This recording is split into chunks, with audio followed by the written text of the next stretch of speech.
channel. Let's start cooking! Magpainit tayo ng mantika.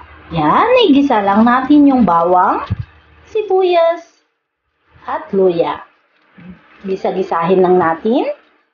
Gisa-gisahin until na mag-brown. Yan. Yan, depende sa inyo kung i-chop ninyo yung bawang. Yan, ganyan sa akin. At saka kunti lang akong maglagay ng mantika. Ilagay ko yung sibuyas. Yan, gisa-gisahin. Gisa-gisahin until na yung consistency na gusto ninyo. Yan. Yung sa akin, ganyan. Yan. At saka ilagay ko yung luya. Kunting luya para hindi siya malangsa. Yan. At ilagay ko na yung chicken. Yung 2 hita na chicken. 2 hita lang yan ng chicken kasi ako lang yung kakain. Yan, ganyan siya. Halo-haloin, gisa-gisahin lang siya. Gisa-gisahin lang siya. Yan. At saka, naglagay ako ng kunting asin. Yan. At saka, chicken powder.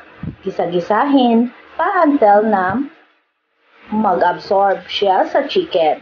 Para maganda yung lasa ng chicken. Masarap. Yan. May lasa yung laman ng chicken. Ganyan ako. Magisa-gisahin lang.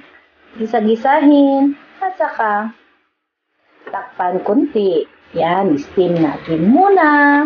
Yan. Tanggal yung katas ng chicken. At naglagay ako ng paminta. Yan. Depende sa inyo. Kunti lang yung sa akin, yung paminta.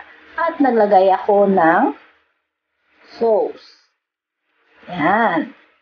Yan, ang gamit ko yung spare ribs na sauce. Sweet and sour. Yan, ganyan. 1 pack lang yung gamit ko. Mayroon siya. Kahit saan mabibili ninyo yung para sa spare ribs. Pero, okay din siya. Kasi, manok yung sa akin. Yan. Yan. At saka, kunting tubig. Takpan. Takpan until na lambot yung manok. Yan, kita ninyo guys. Yan, hindi pa siya masyadong malambot yung manok. Depende sa inyo, lagyan ninyo ng patatas. Yung sa akin, hindi ko na nilagyan. Yan, takpan ulit. Until na, kunti na lang yung tubig, yung gravy niya. Yan. Okay na yan siya. Yan. Malapot-lapot. Wala ko may nilagay na cornstarch. Yung sauce lang yan.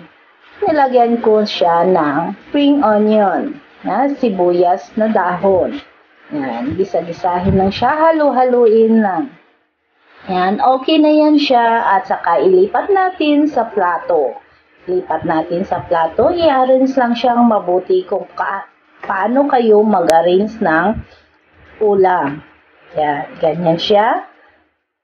Yung gravy ilagay sa taas. Ganyan. Ilagay lang sa taas. At saka, okay na yan. At nilagyan ko ng spring onion sa taas. Yan, napakasarap. Tikman ninyo yan guys. I-try ninyo yan guys. Pwede yan sa amo at sa pamilya. Magustuhan ng mga bata. Thank you for watching.